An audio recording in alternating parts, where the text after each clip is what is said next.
The Galactic Concord had ruled the stars for 12,000 years. 17 different alien species had come together under one government. They traded with each other. They protected each other. They believed they knew everything worth knowing about the universe. Every species in the Concord had their own history. They had their own heroes and villains. But they all shared one thing. Deep in their oldest records, hidden in ancient computers and carved into stones that had survived for ages, there were warnings. These warnings came from beings called the Elders. The Elders were three ancient races. The Eth, the dreaming minds of Epic 9. Nobody knew where they had gone. Some said they had evolved beyond physical form. Others said they had traveled to another dimension. But before they left, they had studied the galaxy. They had written about every species that would one day reach the stars. Most of their writings were simple notes. This species would be peaceful. That species would be good at trade. Another would love art and music. But one entry was different.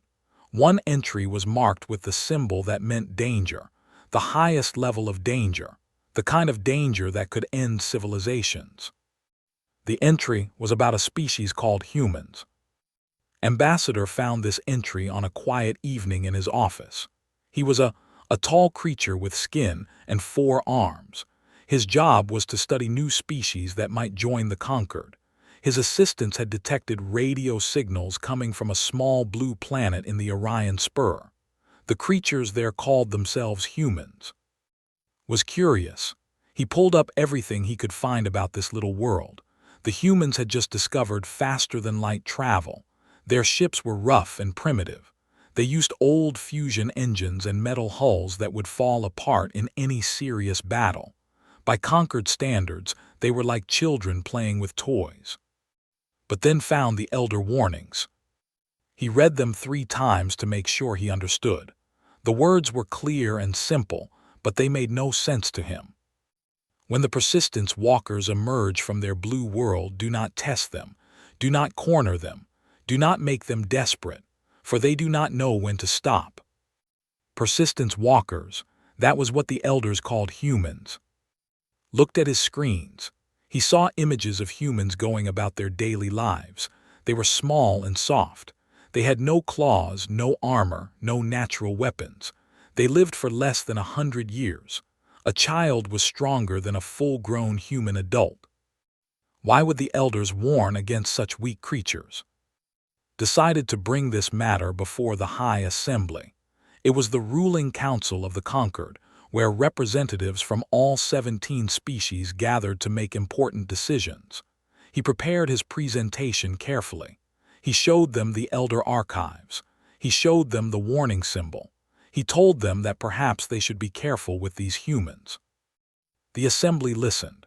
They watched videos of humans walking, talking, and building their simple machines. They measured human bodies and found them unimpressive.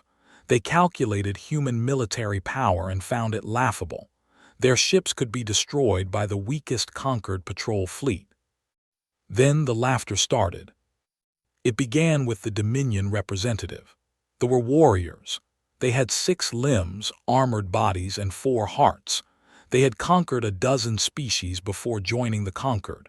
Their representative was a massive creature named, and he was the High Archon, the supreme military commander of his people. The Elders grew senile before they ascended, declared. His voice echoed through the great chamber. Look at these creatures. They are soft. They are weak. They die if the temperature changes too much. They need to sleep for 1/3 of their already short lives. Other representatives nodded in agreement. Perhaps, continued, these humans will make excellent labor stock. Their hands seem suited for delicate work. Their minds seem creative enough for simple problem solving. I propose we add their world to the Dominion's territory. Stood up, High Archon, the Elders specifically warned against. The Elders are gone, interrupted. They left us their warnings, yes, but they also left us warnings about the claiming they would destroy half the galaxy. They turned out to be peaceful farmers. The Elders were wrong then. They are wrong now. Tried again, but the danger symbol. is 12,000 years old, waved one of his massive arms. Times change, species change. These humans are young. They have no allies, no advanced weapons, no experience with galactic warfare. Taking their world will be easy. The assembly voted. 17 species, 17 votes. The motion to subjugate Earth passed without a single voice against it. Even despite his concerns, did not vote no. He simply did not vote at all. The elder warnings were filed away in the archives. Nobody looked at them again. Began preparing his invasion fleet. 100 warships would travel to the human solar system. They would demand surrender. If the humans refused, they would be forced to submit. It was a simple plan. They had used it many times before. It always worked. As the fleet prepared to launch, returned to his office, he looked at the elder warning one more time. He thought about the phrase persistence walkers. He wondered what it meant. The humans had no special abilities that he could see. They were not fast or strong or long-lived. What made them persistent? He tried to research human history, but the records were limited. The conquered had only been watching Earth for a few decades. They knew humans had wars. They knew humans had diseases and famines. They knew humans had nearly destroyed themselves several times with their own weapons. And yet they were still there, still building, still reaching for the stars. Felt a cold sensation in his stomach. It was a feeling he had not experienced in many years. It took him a moment to recognize it. Fear. He pushed the feeling away. The assembly had voted. The decision was made. The fleet would handle these humans easily. The elder warnings were just the ramblings of ancient beings who had lost touch with reality. Everything would be fine. As the warships entered faster-than-light travel and began their journey to Earth, closed the elder archives. He told himself he was being foolish. He told himself there was nothing to worry about. But deep in his mind, a small voice whispered that the elders had never been wrong before, not once in 12,000 years. He hoped this would be the first time. The invasion fleet arrived in Earth's solar system on a Tuesday morning. 100 warships blocked out the stars. Their weapons could crack planets in half. Their shields could stop nuclear explosions.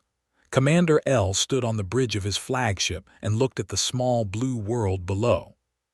He expected the invasion to last 6 hours. The humans had detected the fleet 2 days earlier. Their primitive sensors had picked up the energy signatures of engines. By the time the warships took position around Earth, every human on the planet knew that aliens had arrived. L broadcast his message on all frequencies. He spoke slowly, knowing the humans would need to translate his words. His demands were simple: surrender your world, accept rule, become part of the Dominion, resist and you will be destroyed. The humans did not respond for 3 hours. L thought they were afraid. He imagined their leaders arguing about what to do. He waited patiently. He had done this many times before. Primitive species always needed time to accept the truth. Then the response came. It was not a surrender. It was not a negotiation. It was a single word, spoken by a human female who identified herself as the Secretary General of something called the United Nations. No. L was confused. No species had ever refused before. Did these humans not understand their situation? He broadcast again, explaining in detail what would happen if they did not submit.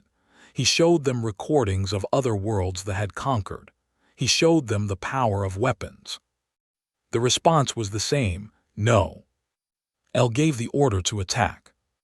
The first day went exactly as planned. Weapons destroyed the humans' orbital stations. Their satellites fell from the sky like burning rain. Human missiles launched toward the warships, but shields stopped them easily. By evening, they had landed their ground forces in 12 major cities. L expected the humans to surrender by morning. They did not. Instead, they fought. They fought with weapons that should not have worked against armor. They fought with tactics that made no sense. They hid in buildings and tunnels and forests. They attacked supply lines instead of armies. They refused to face the open battle where they would surely lose. The second week, a human insurgent group captured a transport ship. They did not know how to fly it. They did not care. They crashed it into a command center, killing themselves and 300 officers. El did not understand. Why would anyone choose death over surrender? The third month, scientists discovered something disturbing. The humans were learning. They were taking apart captured equipment and figuring out how it worked. They were building their own versions. The copies were crude and often failed, but they were improving every day. By the end of the first year, human rebels were using shield technology against soldiers. El called for reinforcements. The Dominion sent another 50 warships. It was not enough. The war continued. Human cities fell, but humans kept fighting. Human armies were destroyed, but new armies formed. Every time the thought they had won, the humans found a new way to hurt them. El ordered his to study the humans more closely. He needed to understand these creatures. He needed to find their weakness. They worked for months. They captured human prisoners and asked them questions. They studied human history and culture. They analyzed human biology and psychology. Finally, they brought their report to El. "Commander," the lead scientist said, "we have found something strange. These humans have a concept that does not translate well into our language. They call it spite." El tilted his head. "Explain." "Spite is the desire to cause harm to an enemy, even at great cost to oneself. Humans will accept their own death if it means their enemy suffers. They will destroy their own resources to deny them to invaders. They will fight battles they cannot win simply to make the war more expensive for the other side." The commander stared at the scientist. "That is irrational." "Yes, Commander. By our standards, it is completely irrational. But for humans, spite is considered a virtue. Their history is filled with stories of individuals who chose death over submission. They celebrate these people as heroes." El thought about the war. He thought about the humans who crashed ships into bases. He thought about the soldiers who detonated explosives while standing on top of them. He thought about the prisoners who refused to give information even under torture. "There is more," the scientist continued. "Human biology is designed for endurance. They are not fast or strong, but they can continue functioning under conditions that would kill most species. They can survive injuries that would be fatal to They can adapt to almost any environment, and they recover from wounds remarkably quickly." "What does this mean for the war?" The scientist hesitated. "Commander, I do not think we can win this war through normal means. We can destroy their cities. We can kill their soldiers, but there will always be more humans willing to fight. They breed quickly and mature in less than 20 years. Even if we reduce their population by half, they will recover within a generation." El stood in silence for a long time. Outside his window, another human city was burning. He had burned so many cities. He had killed so many humans, and still they fought. "We have one option," the scientist said quietly. "Complete extermination. We would need to kill every human on the planet, leave none alive." The commander considered this. It was possible. They had the weapons for it. But such an action would require approval from the High Archon. It would be expensive. It would be time-consuming. And it would gain the Dominion nothing. A dead world was worthless. The war dragged on for 11 years. 11 years of fighting. 11 years of dying. They lost 60% of their invasion force. 60,000 soldiers dead. 30 warships destroyed. Resources spent that could have conquered a dozen easier worlds. And the humans were getting stronger. Their weapons were no longer crude copies. They had improved on technology. They had built ships that could challenge warships in space. They had developed tactics that exploited every weakness. Finally, El received orders from the High Archon. The invasion was over. They would withdraw from Earth. The war had cost too much and victory was no longer certain. As the fleet left Earth's solar system, El looked back at the blue planet. He had come here expecting an easy conquest. He was leaving in defeat. The humans did not celebrate their victory. They did not rest. They did not rebuild their cities first. They started building warships. El watched the sensor readings as long-range scanners detected construction activity across the planet. Shipyards were rising from the ruins of human cities. Factories were producing weapons day and night. The humans were not content to survive. They were preparing. El finally understood the elder warning. Do not corner them. Do not make them desperate, for they do not know when to stop. They had made humanity desperate. And now, humanity would never stop. News of the defeat spread across the galaxy like fire through dry grass. Every species in the conquered heard the story. The mighty Dominion, conquerors of a dozen worlds, had been beaten by a species that had only discovered faster-than-light travel 20 years ago. The reactions varied. Some species were afraid. If humans could defeat what else could they do? Others were curious. They wanted to meet these strange creatures who fought with such determination. A few saw opportunity. The hegemony was first to act. Ambassador personally traveled to Earth to offer trade relations. He remembered the elder warnings. He had no desire to become humanity's enemy. The humans accepted his offer, and ships began carrying goods between Earth and the rest of the galaxy. Other species followed. The collective offered to share technology. The of Axis 7, who rarely spoke to anyone, sent a delegation to study human art and music. Even the, still licking their wounds, agreed to a formal peace treaty. But one species saw the situation differently. The consortium was not interested in friendship or peace. There were traders but not honest ones. They specialized in debt. They would offer loans to struggling species, then slowly take control of their economies. By the time their victims realized what was happening, they owned everything. They looked at Earth and saw a perfect target. The humans had won their war, but at a terrible cost. Their cities were destroyed. Their industries were in ruins. They needed resources to rebuild. They needed help. They were happy to help. They arrived with smiles and generous offers. They loaned money at reasonable rates. They invested in human businesses. They helped rebuild factories and hospitals and schools. The humans were grateful. They had been alone against now they had friends. 10 years passed. Slowly, quietly, they increased their control. They bought shares in human companies. They acquired human land. They wrote contracts filled with complex language that humans did not fully understand. By the end of the decade, they owned 40% of Earth's economy. The humans began to realize something was wrong. Their factories were profitable, but the profits went to shareholders. Their workers were employed, but their wages stayed low while prices rose. Their governments had money, but most of it went to paying interest on loans. Some humans protested. They responded with lawyers and courts and contracts. Everything they had done was legal. The humans had signed the agreements. It was not this fault that humans had not read the fine print. The conquered looked the other way. They had done this before. It was just business.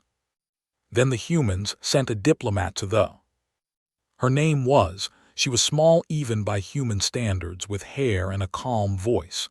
She arrived alone, carrying only a datapad and a briefcase. The council agreed to meet her out of curiosity.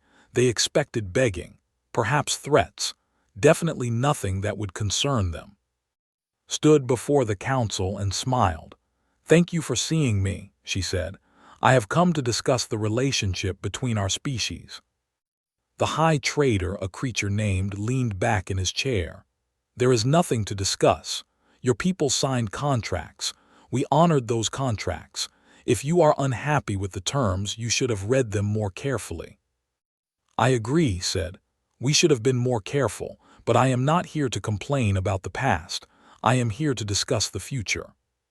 She opened her briefcase and placed a small device on the table. The device projected images into the air. Charts, graphs, numbers. The council watched with growing confusion. These are records of illegal weapons tests conducted by the consortium in human space, explained. 3 tests over the past 5 years. Each one violated Concord law. Each one endangered human lives. Laughed. And what do you intend to do with this information? Report us to the Concord courts. We control those courts. The judges work for us. The lawyers work for us. Your evidence will disappear before the first hearing. I know, said. Her smile did not change. That is why I am not going to the courts. She tapped her datapad. The images changed. Now they showed the financial network, banks, investment firms, trading platforms, the entire system that controlled wealth. For the past 10 years, continued, while your people were buying our companies and writing your contracts, our people were doing something else. We were studying your financial systems. We were learning how they worked, and we were placing small programs inside them, very small, almost invisible. Stopped laughing. These programs are parasites. They do nothing until they are activated. But once activated, they will begin corrupting your financial data, slowly at first, then faster. Within 30 days, your entire economy will collapse. Every account, every transaction, every record of who owns what will become meaningless. The council chamber was silent. You cannot do this, said. His voice was shaking. This is an act of war. No, replied. This is business. You taught us that civilization is just warfare with better marketing. We were excellent students. She stood up and collected her briefcase. You have 30 days to void every contract between the consortium and Earth, all debts canceled, all shares returned, all property given back. If you do this, the parasites will be removed. If you do not, she shrugged. Well, you know what will happen. She walked toward the door. Wait, called. How do we know you are telling the truth? How do we know these programs exist? Paused. You don't. But can you afford to take that risk? Your entire civilization depends on your financial systems. Everything you own, everything you control, it all exists as data in those systems. Are you willing to bet it all that a species who fought for 11 years is bluffing? The council debated for 6 days. They hired experts to search their systems for the parasites. The experts found nothing, but that proved nothing. If the programs were as sophisticated as claimed, they would be undetectable. On the 12th day, they voided every contract with Earth. The news shocked the galaxy. They had never backed down before. They had never lost. And yet, a single human diplomat had walked into there and made them surrender without firing a shot.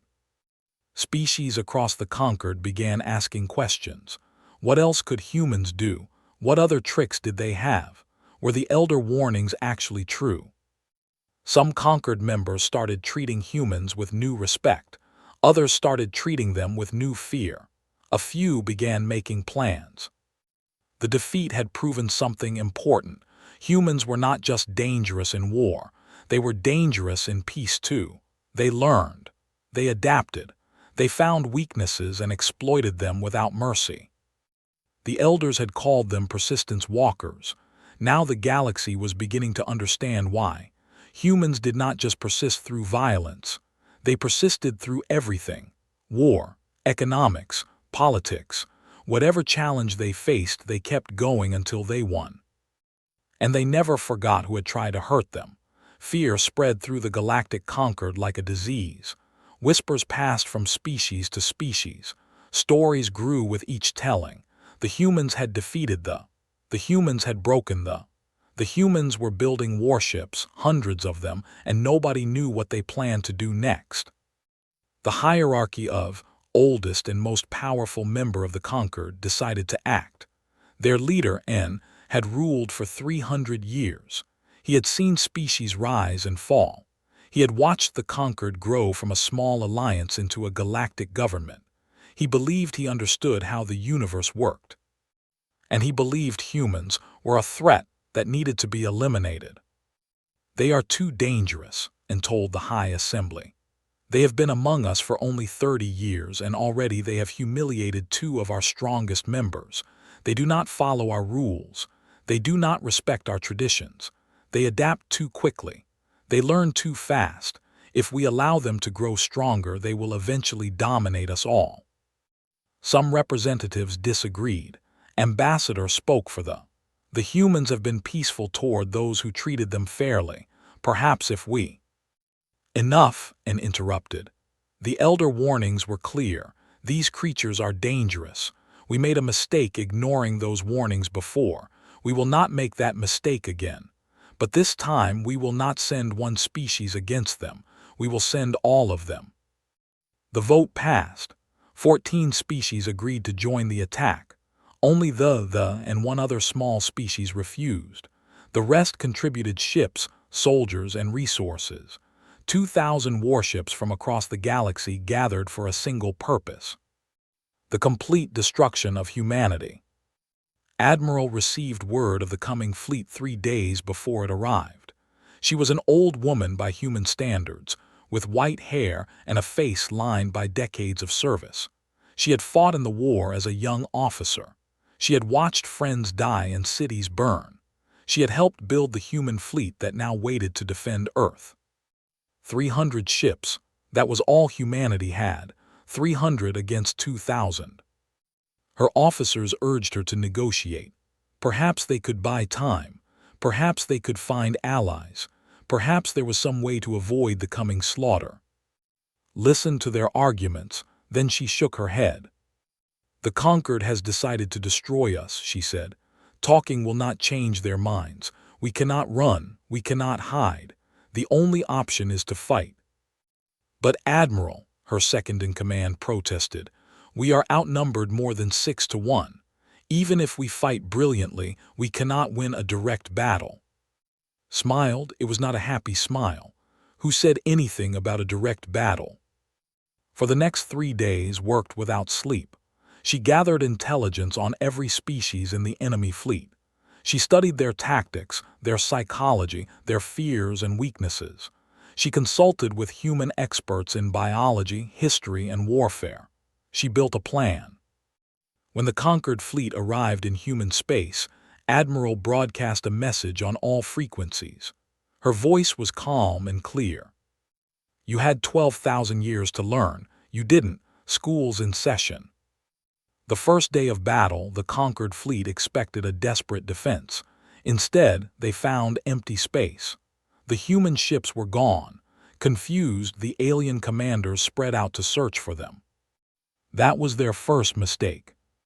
Human stealth ships, invisible to alien sensors, moved through the conquered fleet like ghosts. They did not attack the warships. They targeted something more important: communication satellites, command relays, the networks that allowed the 17 species to coordinate their actions. By evening, the conquered fleet was blind and deaf. Each species could only talk to their own ships. They could not coordinate. They could not share information. They were no longer one fleet. They were 17 separate fleets fighting alone. The second day, ships appeared and disappeared like shadows. They struck at specific targets with specific tactics. Against the allies who had been forced to join, they used warning shots only, allowing them to retreat without shame. Against the collective, whose ships were controlled by a hive mind, they targeted the command vessels. When those ships died, the remaining pilots lost their connection to the collective. They panicked. They fled. Against the used a different approach. She knew there were proud warriors who would never retreat, so she made them angry. She broadcast insults. She sent recordings of their defeat in the First War. She reminded them of every soldier they had lost. They charged forward in rage, straight into carefully prepared traps. Species after species fell to the same strategy, had found the weakness in each one. They cared only about survival. When their ships started taking damage, they ran. They were peaceful at heart and surrendered after the first exchange of fire. The ancient held formation until they realized they were the only ones left fighting. then finally accepted that the battle was lost. By the third day, it was over. The conquered had lost 500 ships. The rest were scattered, damaged, or retreating. The human fleet had lost 42 vessels, 42 against 500, and stood in the wreckage of his command center. His flagship was crippled. His fleet was broken. His coalition had collapsed. He had brought 2,000 ships to destroy humanity, and humanity had made him look like a fool. Admiral invited him aboard her ship to discuss surrender. The old alien walked through human corridors surrounded by human soldiers. He saw their faces. He saw no hatred there, no cruelty, just quiet determination. These small, soft creatures had broken his fleet in 3 days. Met him in a conference room. She offered him a chair and something to drink. She was polite, professional, as if she had not just won the greatest military victory in human history. "Why?" Anne asked. His voice was tired, broken. "How? You are so few, so fragile. How did you defeat us?" Thought about the question for a long moment. Then she pulled up a display screen. Images appeared. Human wars, human plagues, human famines, millions dead, billions dead. The same species destroying itself over and over again, century after century. "Your elders warned you about us," said quietly, "but they didn't explain why we were dangerous. Let me help you understand." She pointed at the images. "We have been trying to kill ourselves for 200,000 years. We have survived ice ages and meteor impacts and diseases that wiped out half our population. We have survived wars that burned entire continents. We have survived ourselves." She looked at him with eyes that had seen too much death. "Nothing you can do to us is worse than what we have already survived. That is not a boast, it is a tragedy. But it is also why we will never, ever stop. We don't know how." And finally understood the elder warning. It was not a threat.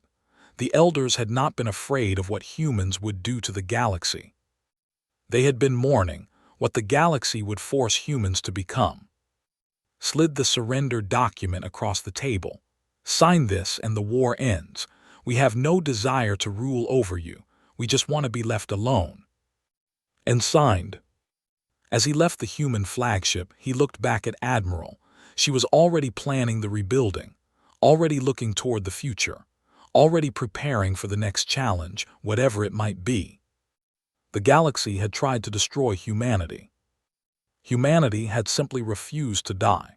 50 years had passed since the 3-day humiliation. The galaxy had changed in ways nobody could have predicted. The galactic conquered still existed, but it was different now. Humans did not rule it by force. They did not demand submission or tribute. Instead, they had done something that confused every species in the galaxy. They had helped. Human engineers rebuilt worlds that had been devastated by war. Human doctors developed cures for diseases that had plagued alien species for centuries. Human diplomats mediated conflicts between ancient enemies. Human teachers shared knowledge freely, asking nothing in return. At first, the other species were suspicious. They waited for the trap. They looked for the hidden agenda. Humans had proven themselves masters of warfare and manipulation. Surely this kindness was just another strategy. But years passed and no trap appeared. The humans kept helping. They kept building. They kept sharing. Slowly, suspicion turned to confusion, and confusion turned to something like trust. Ambassador had lived long enough to see the transformation. He was ancient now, even by standards. His skin had faded to silver. His 4 arms trembled with age. But his mind was still sharp, and he still served the conquered as he had for over a century. Today he was watching a peace ceremony. 2 species, the and the, had been at war for 800 years. Their conflict had killed billions. Neither side could remember why it started. Neither side knew how to stop. The humans had stepped in. A team of diplomats had spent 3 years learning both cultures. They had studied the history, the grievances, the fears. They had found common ground that neither species had seen. They had built trust one small step at a time. Now, and leaders were signing a peace treaty that would have been impossible a generation ago. Watched the human delegation celebrate with their alien partners. He saw genuine joy on their faces, genuine pride. They were not acting. They truly cared about this peace. He approached one of the human diplomats afterward. His name was David. He was young by human standards, perhaps 40 years old. His skin was dark, his smile was warm, and his eyes held an intelligence that had learned to respect. "I do not understand your species," admitted. "I have studied you for over 100 years, and I still do not understand." Laughed. "You're not alone, Ambassador.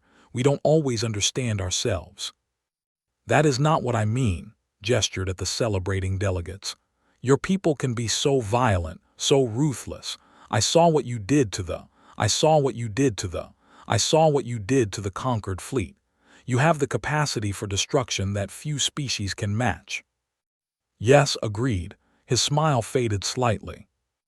"And yet you also do this," pointed at the peace treaty. "You spend years helping strangers end a war that does not affect you. You build hospitals on worlds you have never visited. You share technology that could make you rich. Why?"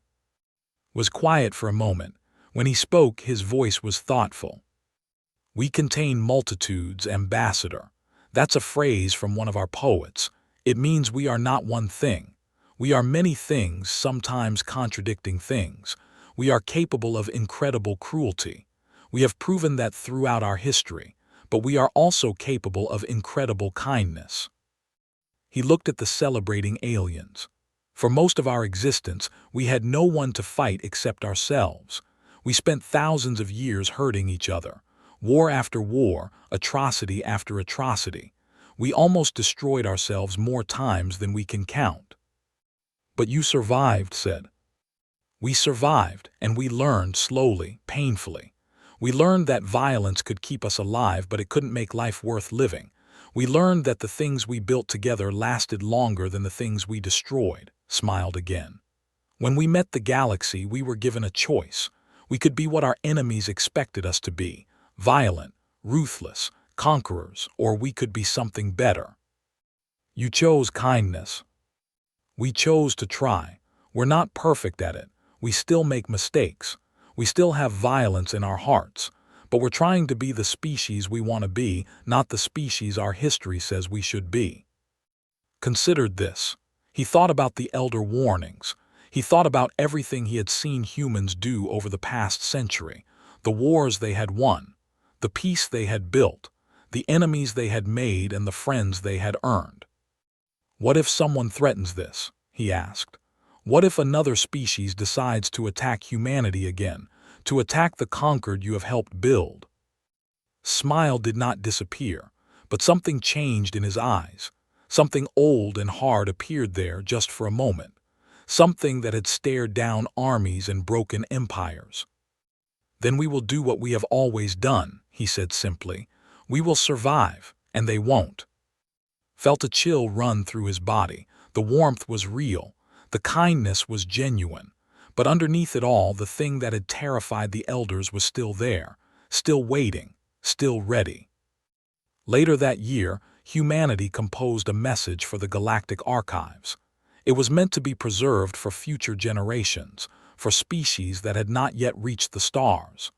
A warning and an invitation, written in every known language. The message read, "When you meet us, we will offer friendship first. Accept it. We have learned that cooperation builds better futures than conquest. We will trade with you. We will learn from you. We will grow alongside you. But do not mistake our kindness for weakness. Do not confuse our patience with passivity. We are the persistence walkers. We are the survivors of 1,000 self-inflicted apocalypses. We have walked through fire and come out stronger. Work with us and we will lift you to the stars. We will share our knowledge. We will help you solve problems you thought were impossible. We will be the allies you need in a dangerous universe.